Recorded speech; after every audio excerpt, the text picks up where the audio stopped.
Take a walk with me. I want to chat with you. I want to tell you how I got away with unalive. Do you love your family? Do you? Think about it. Take a moment and walk with me. Family is forever. A family is a group of people that are supposed to love, guide, and protect you. So people have said. Family is bound to you for eternity by blood. With how many people had to come together to make you, just you? You're drowning in blood, sweetie.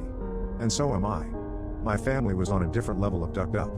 My father was a car salesman who got high off of crack cocaine and screwed his coworker. Smiling in the faces of his neighbors who whisper about his sexuality behind his back, while he's thinking he has everyone fooled. Idiot. My mother wasn't innocent. She was worse than my dad. To everyone else, she was the unassuming second-grade teacher, who went to church every Sunday and attended a book club with her friends. Effing liar. She was horrible. A righteous jerk who would get friendly with her brother after her husband went to sleep. Beat me with her precious brown leather Bible in hand whenever I took too long doing the dishes. She would lock me in the basement, for hours and hours.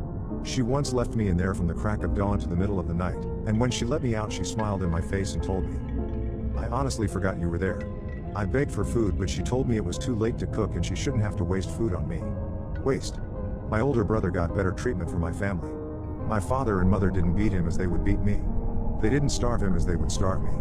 He stayed in his room on his computer, shirtless sometimes while he talked smoothly to some man or woman on the other side of his camera. The money he got for his cam sessions got him smokable grass, white rum, and a car for that he didn't have a license. Bought second-hand from a friend from somewhere in Chicago. Regardless of the law, he would take it out to practice. He didn't care for my curled up, screaming, and scared self whom he threw into the trunk of his car. He would drive around for hours and speed up when he saw a speed bump in the road. Then laugh as he heard me cry in pain. That's how I broke my arm. This was all before I turned 7. Just so you have a better image of how messed up this story gets. Are you ready? It was a cool Tuesday afternoon. My backyard was covered in leaves. Orange, yellow, red. I had just turned 15 and it was the middle of autumn. I was alone as I sat on the back porch steps. Not just alone on the steps, but there was no one else home. It was so peaceful. The kind of peace you wish would never go away. But good things never last long, do they? I could hear my mother's heels clicking up the sidewalk as she got to the house. Her loud laughter let me know that she was on the phone. And she only ever genuinely liked talking to one person on the phone. My uncle. With her keys jingling in the lock, it was such a smooth transition for me to close the back door and hop up to my room. My house had no pictures. The walls weren't ever decorated with anything and it always smelled of something foul. No one in this house ever thought to make memories. Everyone was too busy trying to forget. But forget what? It's not like they've been suffering. I've been the lightning rod for them for as long as I've been breathing. But there is no pity for me. Just abuse. Passing my brother's room, it now had the permanent smell of smokable grass and burnt rubber. I made sure to move quickly and quietly when I passed his room. His attention on me was never good, as I've learned over the years. How do you explain to someone that you've created tactics to move around your house, just so you won't have to be noticed by your family? All for the sake of your safety, and your life.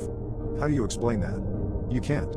Or at least that's what you're taught when you're young. Your mother scolded you for tattling and telling you to keep your mouth shut. Whatever happens in the family stays in the family. Snitches get stitches, my brother would say. I hated my brother. I would always have to escape to my room whenever they came home.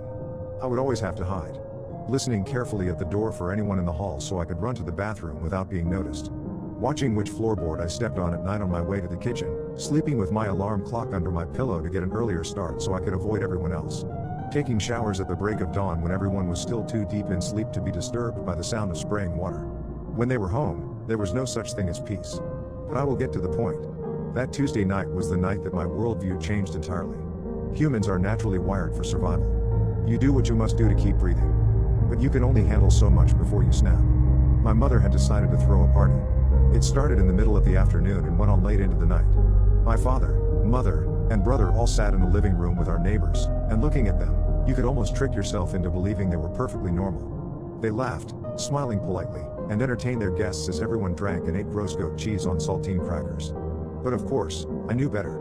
My father wasn't fooling anyone with that long sleeve he was wearing. He was trying to hide the point of entry. All while looking sleep-deprived and waifish. The veins at the sides of his forehead were bulging with the need to run to the bathroom and just do one more line. To get through the evening and I'll quit. My mother's liver was giving out. She was once skinny with gentle curves. Like a supermodel, if she twisted her body in the mirror long enough to fool herself. Now she was as bloated as a whale. None of her clothes no longer fit and she had to go out and buy a new wardrobe. My uncle sat next to her, but he entertained her neighbor from next door instead, laughing flirtatiously and laying his hand on her knee. Our neighbor flirted back with him, tossing her hair over her shoulder and batting her lashes. Our neighbor was married to a Marine. And my brother, sitting with his friends all drinking beer and talking as if they had nothing to talk about. None of them had jobs, and none of them had families to take care of. None of them had poop to do with their lives except mooch off their parents. They could only talk about memories from high school, which quickly got them bored. Then they were reduced to only sitting in silence while everyone else talked to them about their own lives. I sat in my room, avoiding them all. Those idiots, sadists, adulterers, and liars. Every one of them is the next person's paramour in one way or another. By the time the party had died, it was noon. I knew it wouldn't be a good night based on how hard my mother stomped up the steps. I saw from my window, my uncle escaping to my neighbor's house. His hand was on her butt as she giggled intoxicated.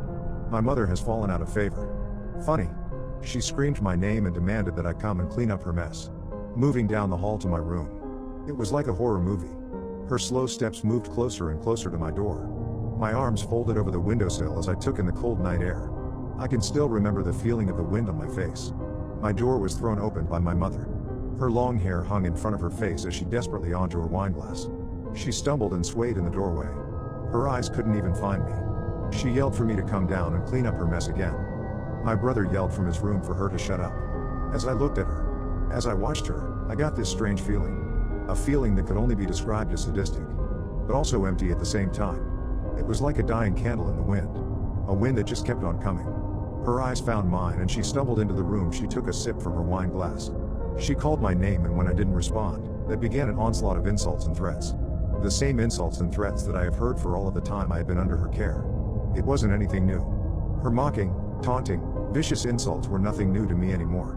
The wind stopped, and the light on the candle flickered back to life. With plenty of wax left. It was like a wave of clean fresh water was thrown at me. I stood up, my eyes scanning her blubbery form from her heel to the crown of her head. She did just the same. Mocking me as the wine in her glass sloshed around, provoking me with her words. My brother screamed from his room for both of us to be quiet. Fine. I'll make her quiet. I lunged quickly, pushing her onto the floor. Her size betrayed her. She was too big now to move quickly. She struggled to stand as I calmly walked to my bedroom door and locked it. Her wine glass had fallen out of her hand, and the cup broke. The smell of Riesling coated the dull brown carpet, mixing unevenly with the foul smell of the house. One tall shard of glass lay near my feet.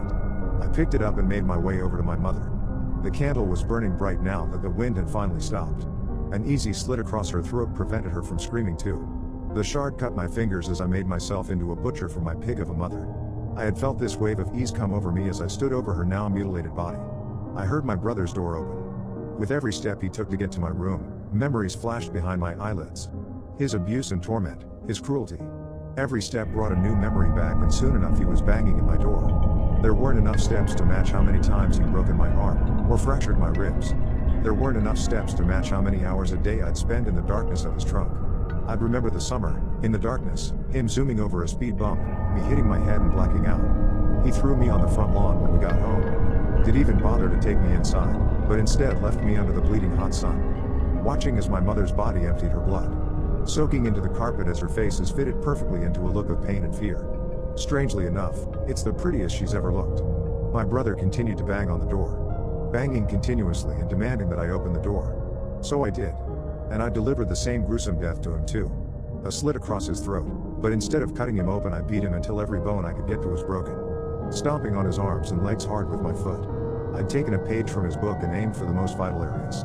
The wind stayed down. I dragged the shard of glass on the wall, cutting into the dirty blue wallpaper. Then I noticed something. I didn't hear my father come up the steps. Nor did he complain about the noise my mother was making. I searched the house for him, just to see if he was even home. Passing through the living room was messy with cheap wine and gross snacks. Pillows were thrown about and furniture was moved across the room to make space for a dance area.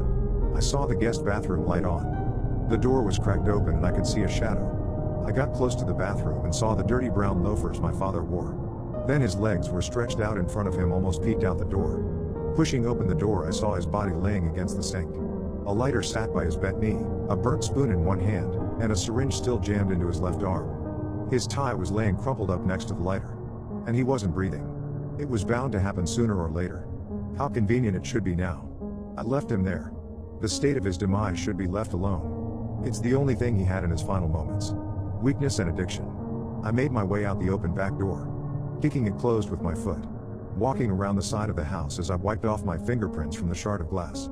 I made my way over to the neighbor's house. She didn't even have the decency to close her living room curtains.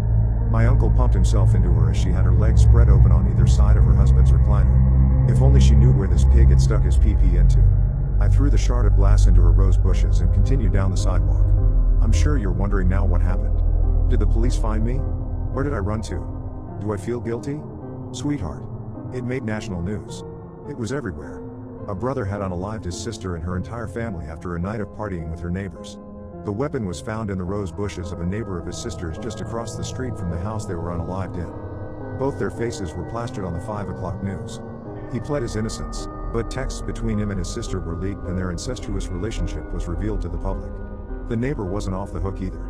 The police guessed he unalived them out of rage and jealousy sometime after the party and went to go make a victim of the adulterous neighbor lady. It's amazing how easily people can be fooled. It's also amazing how easily someone can obtain a fake ID, a fake birth certificate, and a fake passport.